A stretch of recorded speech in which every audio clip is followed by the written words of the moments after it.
Salut à tous, aujourd'hui c'est parti pour une vidéo sur les pires tortures de l'histoire. Non mais t'es sérieux de cliquer sur cette vidéo de sadique? Bon bref, vous êtes même pas prêts. Numéro 1. Le dépeçage. Le principe est assez simple. Retirer le plus lentement possible la peau de la victime en le gardant consciente, et si possible en conservant la peau intacte. On peut dire que c'est pas de peau. Pas de peau, pas de peau. Enfin bref, tu m'as compris. Dans certains cas, des écorcheurs professionnels réussissaient même à maintenir en vie la personne pendant plusieurs jours, qui finalement mourait dans une agonie très lente. Numéro 2. L'empalement. Cette torture consiste à forcer une personne à s'asseoir sur une barre large et pointue. Large et pointue comme ma... Ah bah non, en fait, ça marche pas. Comme ma lance. Bref, la barre est ensuite mise à la verticale et la victime descend, petit à petit, le long de celle-ci, à cause de son poids. Il fallait attendre parfois 3 jours avant que la personne ne meure. Numéro 3. Le taureau sicilien. Utilisé en Grèce, il s'agit d'une énorme pièce de métal ayant la forme d'un taureau. La victime était placée à l'intérieur, puis un feu était allumé en dessous. Le métal chauffait énormément. La victime finissait par rôtir vivante. Grâce à une ouverture, les cris de celle-ci étaient amplifiés.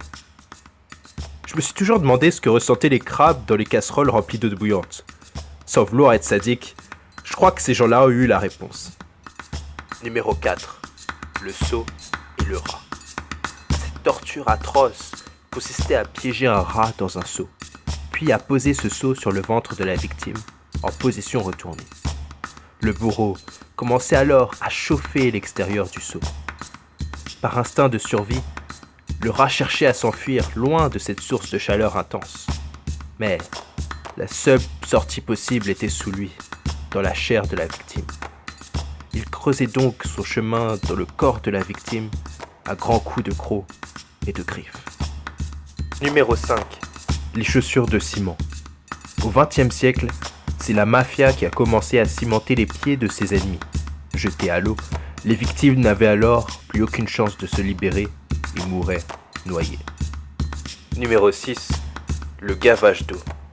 Cette technique de torture consistait à attacher la victime et à lui faire boire tellement d'eau que ses cellules sanguines finissaient par imploser. On avait dit seulement 1,5 litre par jour, les gars. Voilà, c'est la fin.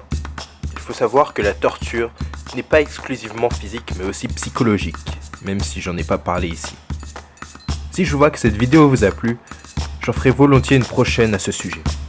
N'oubliez pas de vous abonner et de lâcher un énorme pouce bleu. Quoi, t'es déjà en train de partager la vidéo? T'es possédé. Allez, ciao!